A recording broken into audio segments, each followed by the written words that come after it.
Sophie Chang, Chino Trina Ventapur, and Dynamar Carlos Asensio.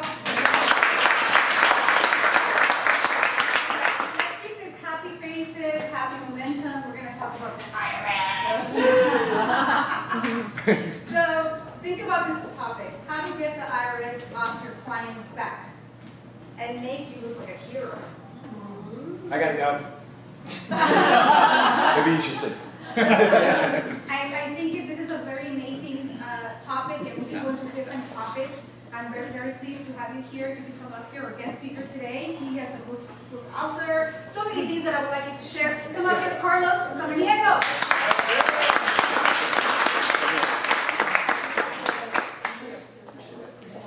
We're excited about this, Carlos. Congratulations on your $1 billion. That is rare. You know, being somebody that deals with a lot of small business owners, to be able to reach $1 billion in total sales is just amazing. It truly is. I'm here to talk about a little bit on the IRS, as you mentioned, how to get the IRS off your client's back and look like a hero. I'm going to start this with a love story. A love story? Yeah. I don't think it's, oh, there we go. This love story happened to deal with a young woman who was a first-time homebuyer. She actually lived out here in the Pomona area, and she had decided to start with her home. She just turned 30 years old, and she had said that when she blew out the candles on her pay, her goal was to do two things: buy a house and meet the man for drinks. So she ends up finding a house out in Redlands, and she actually meets the lender that helps her to buy the house. There you go. Let's go back. There you go. This is the young lady, and that's the house. It was a 1912 Hoffman-style home, over 100 years old. And she ends up buying this house. And next slide there. Her name was Elizabeth. The lender that actually helped her buy this house actually ended up falling in love with her, actually. And they started dating. They ended up getting engaged. Next. But what she didn't know, that young man had not filed his taxes in over 8 years. Owed thousands to the IRS. The guy wasn't a bad guy. He just didn't know what to do.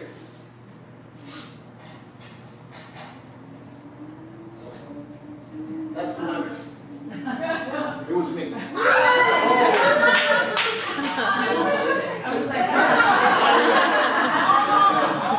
was the lender. It was almost 17 years ago. She's actually sitting in the back. What? Where is she? There she is. But if you go, this happened. She ends up getting the house. She ends up marrying me. But here's the interesting part of the story. Next slide. Wow. There's the wedding picture. Next. What do you think just happened?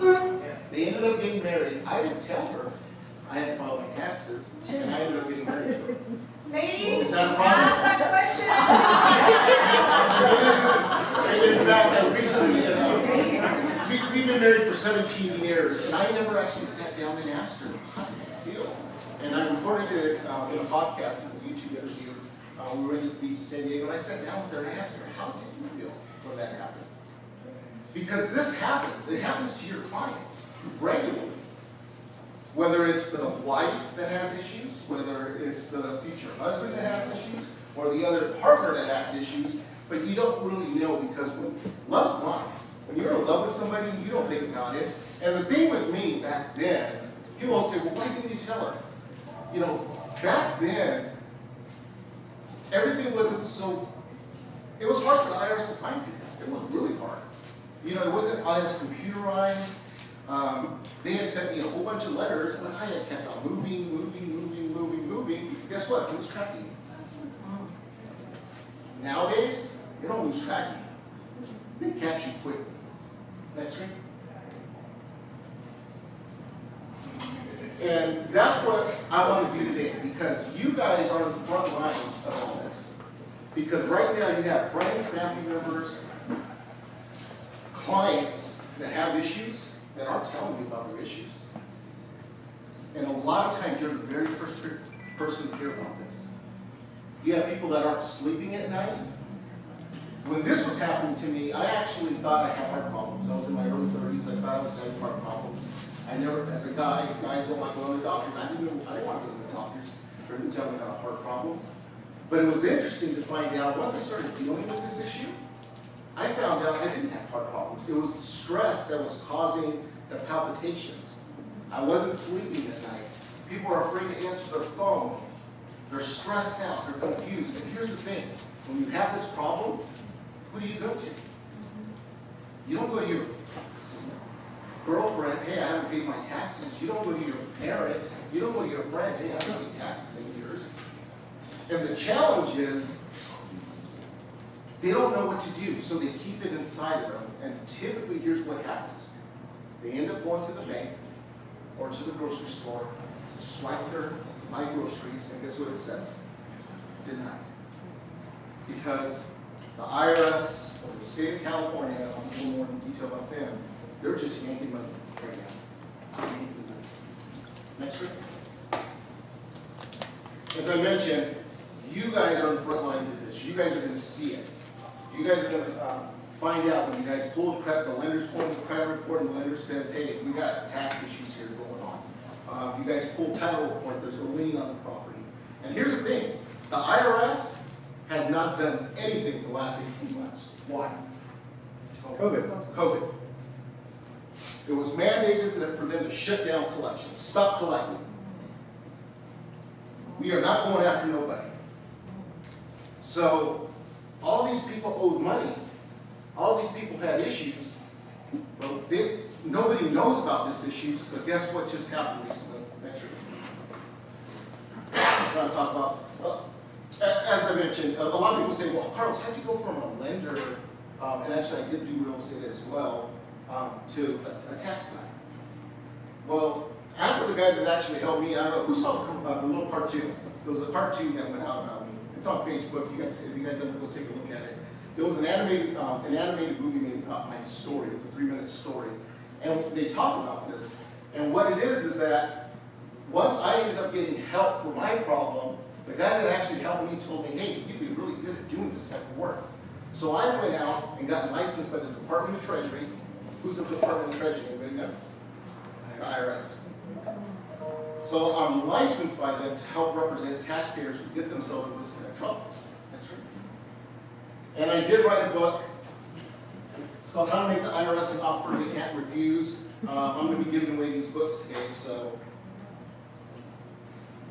next one. Here's what we're going to talk about. And I got a short amount of time, and I'm keeping, I got 22 minutes here, so I'm keeping track. We're going to talk about how to beat up the bully. Who's the bully? IRS. Yeah, IRS. Sorry, you're really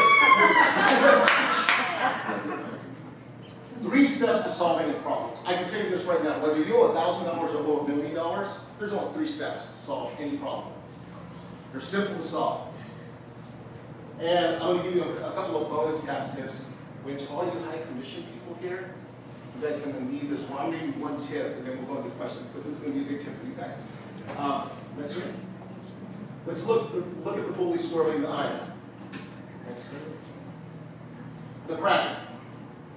June 15th. Remember the date.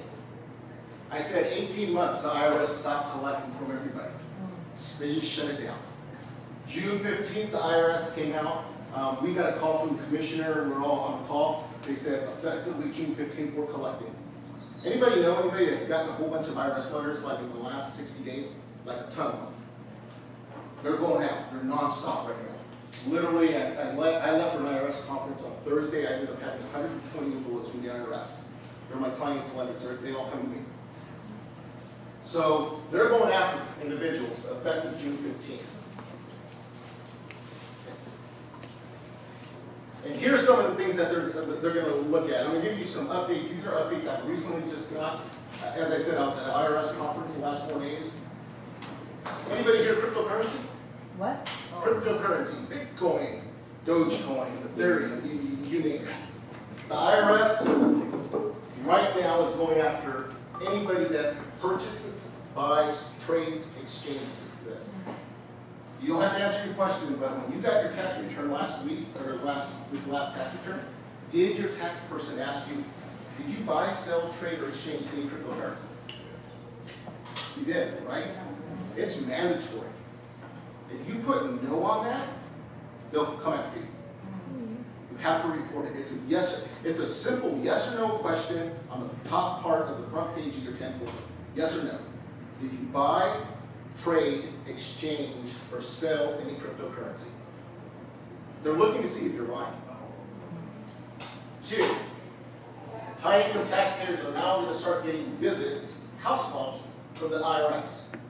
I was just telling her earlier today that San Bernardino office, which is in charge of everything in the Inland Empire and Orange County, hired 70 brand new revenue agents. There's 2 types of agents with the IRS.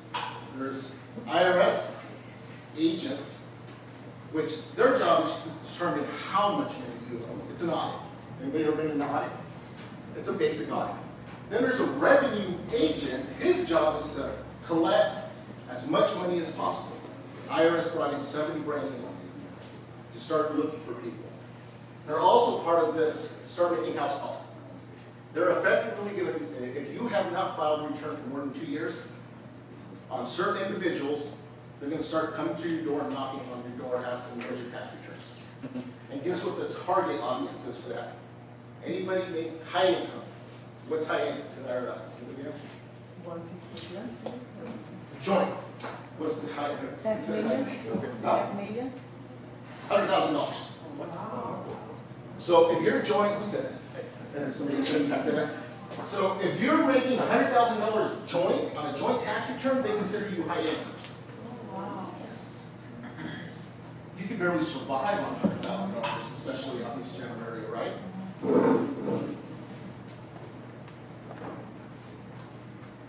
IRS is paying a 50% ramp up on audits on small business owners. Who owns a small business here? All of you guys need to be raising your hands. Every one of you guys are an individual small business owner. They're increasing audits by 50%.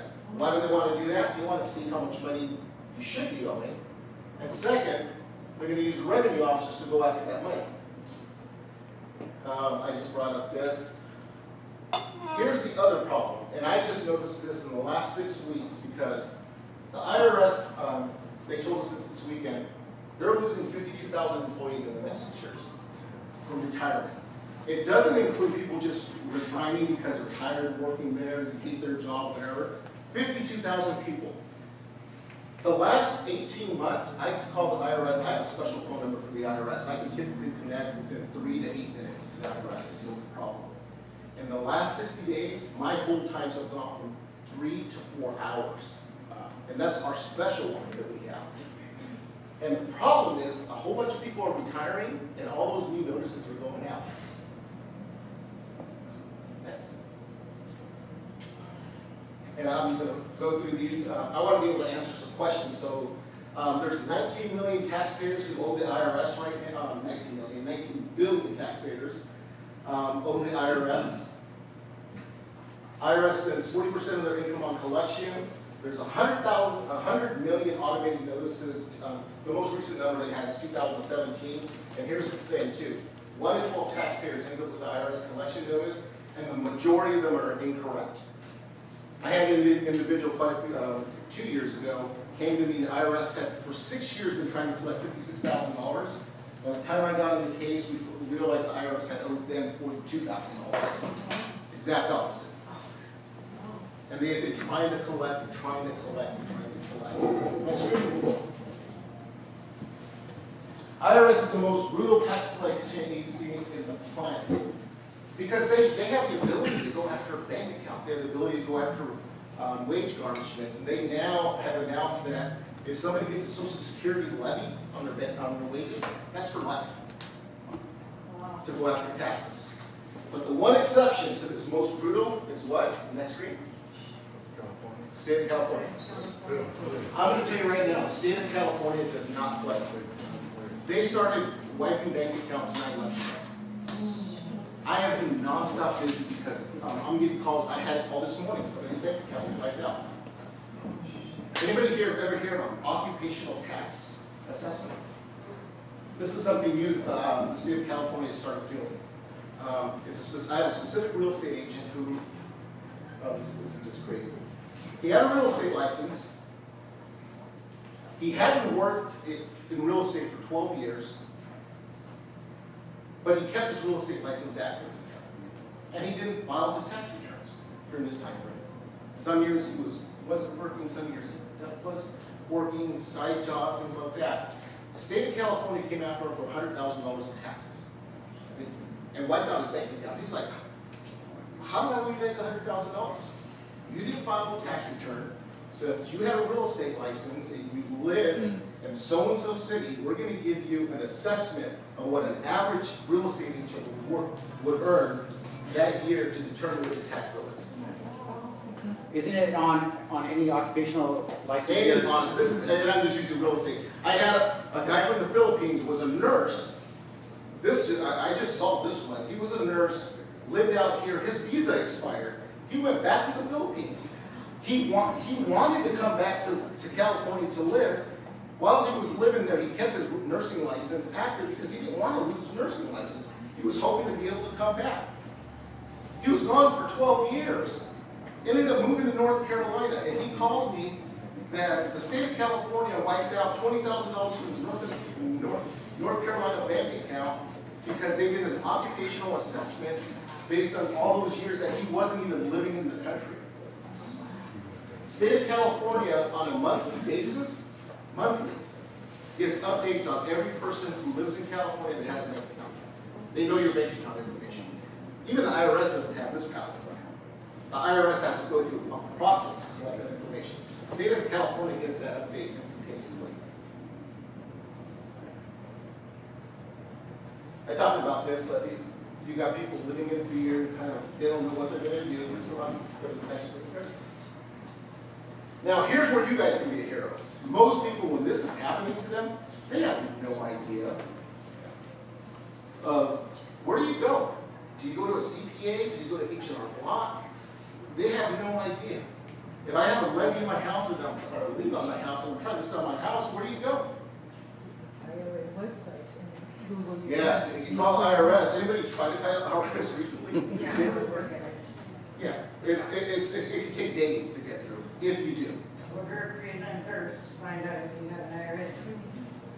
I just got, I'm gonna Demand. I have a case that I'm talking about that's coming up. Let's go ahead. So if you can solve these IRS problems for your clients, here's the thing. When you have a client that wants to buy a house and hasn't filed his tax returns, can you still buy a house? Yeah, file the tax returns.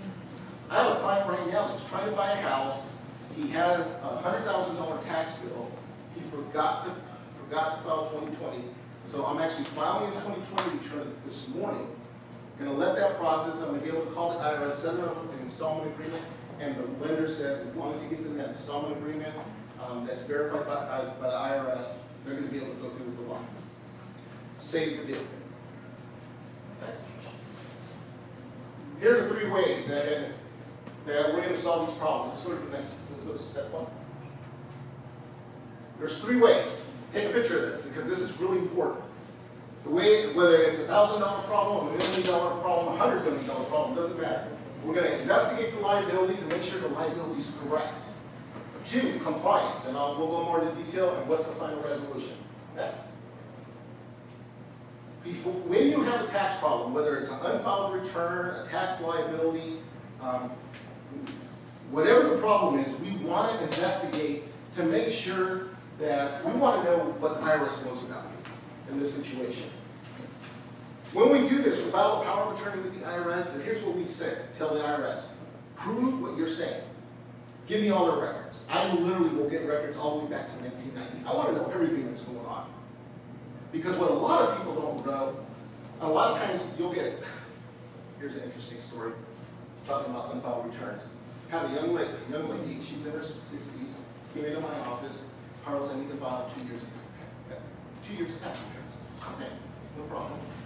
Why do you have to do 2 years? Oh, my husband ended up being diagnosed with cancer. He needs to, he's the one that handled all the tax stuff. He's been in the hospital, so I haven't been able to file. I automatically go, I need to file a power of attorney. I want to find out what the IRS claims. we pull the records, you know how many years of tax returns were filed? None. 19. What, years? 19 years of unfiled tax returns. Her husband was, freaking husbands, your husband's, her husband had told her that he had been taking care of it, hadn't done a damn thing. And this is the first time that spouse, I'm just going to say spouse, sometimes it's the other way around. Sometimes the spouse just doesn't give them all the information. Had 19 years of unfiled tax returns. The next thing I'm looking at, CSAT, keyword. Do you know the IRS has only got 10 years to collect on a debt for me? 10. Could you repeat that? 10 years. The IRS has 10 years of collected debt. So once you file a return and you got a tax bill, a time clock starts going. The IRS has only got 10 years to collect on that. A lot of times people will say, well, I didn't file a return. How do they know I got a debt? Well, what the IRS will do, they will file what's called I don't have it up here, it's called a substitute for return. You didn't file a return, but we have information on you, so we're going to file a return on your behalf, come up with a tax bill, then they start trying to collect on you. I'm finding out, are there any substitute for returns? What notices have you got? And here's the important part, especially if you have unfiled returns. What W-2s, 1099s, a lot of people say, well, I haven't filed my returns in years, but I don't even know where to get that information. Guess who does it? IRS does. So I get that information from them. I want to find out what they have. So once we have all this information in that initial investigation, now we can come up with a game plan. How do we solve this problem? Is it a $70,000 problem? Is it $1 million problem? Let's go to the next step. Step 2. When that individual called me that wanted to buy a house that had that owed some tax bills, his first question is, can you get me an installment agreement? You know what I said? Are you compliant? Because I don't care how big the tax bill is or what the problem is, the IRS or state, the first words that come out of their mouth is like, let us do a compliance check. Here's what compliance. Write this down. How many years of taxes have to be filed to be compliant with the IRS? 2. 1, 2, 5. All of them. 5. That's the closest. It's 6. The IRS is 6 years. How many does the state of California require? I heard somebody say. All of them. All of them. All of them. All of them. It's all of them. State of California is ruthless. The reason the state of California is ruthless is that they got 20 years to collect on any debt. And here's the interesting part of this. If they got 20 years to collect, there's about 50 items that can stop the clock. Give you an example. You owe a judge, a California judgment for something. They will add, if it takes you 10 years to do that, to pay that, they added 20 years plus 10, now it's 30 years. So I tell people, the state of California, it's unlimited. They're going to get their money. They're going to try to get their money as fast as possible. So my job is to get you compliant. That way we can deal with the tax problem. The other thing they're also looking at compliance, go ahead and move to the next screen. As I said, tax returns have to be filed. You have to be paying your estimated taxes, your W-2. As real estate agents, what do you guys are supposed to do? Estimated. Nobody does. I was a real estate agent forever. I was a lender. Nobody, we never did. You know what? Here's why. Because we all say, I'm not going to worry about it now because I'll get my next commission and I'll pay off those taxes. Guess what? It doesn't ever happen. You know, Jose's a tax client of mine.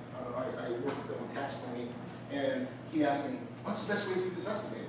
When you get your commission check, cut a check that day to the IRS and the state. It doesn't say you have to do it quarterly. You can do it, you can pay every day.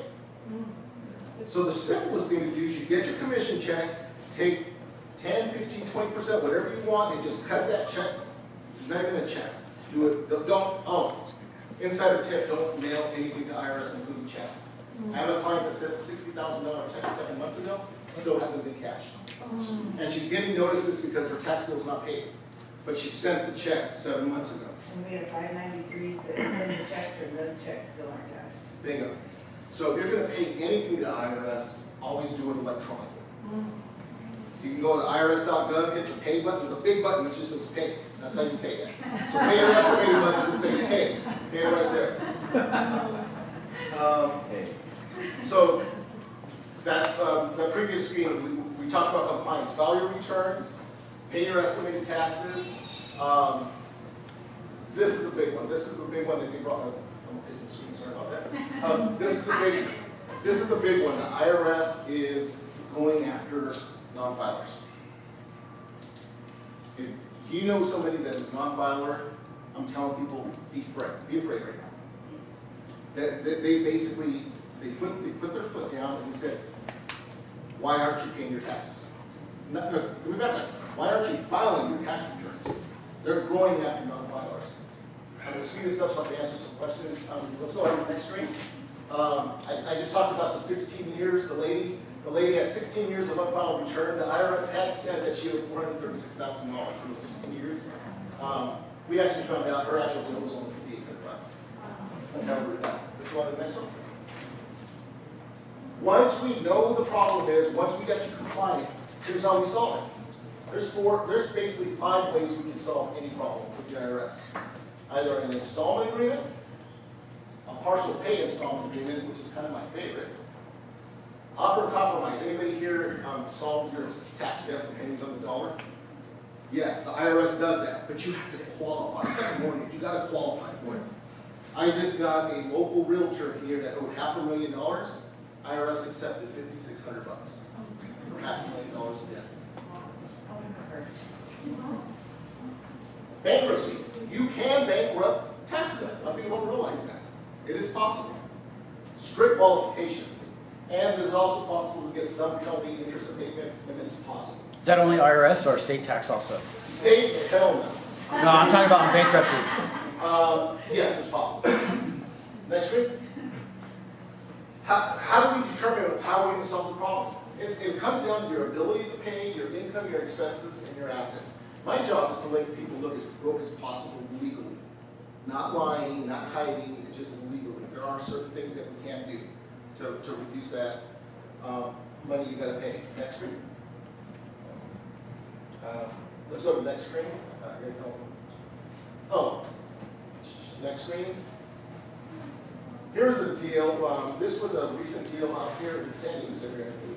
A real estate agent contacted me. There was an IRS lien for $164,000. They had a buyer that wanted to buy the house, but the problem was the buyer had to come in with 40 grand for that to work, to be able to pay off the IRS lien.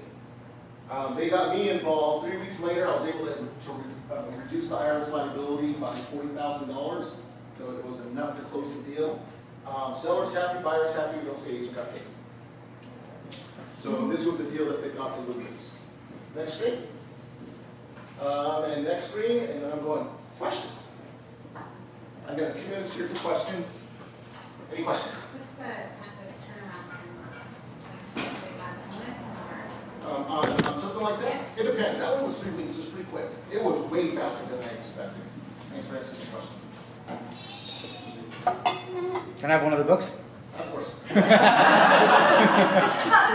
regulation for a price. So go get it done. They're different rules, but the S corp, you got to be. A lot of people started corporations, and there's a lot of mistakes being made with corporations. One of the biggest mistakes I see, and they're going after real estate agents, a lot of them on this one, is called reasonable compensation.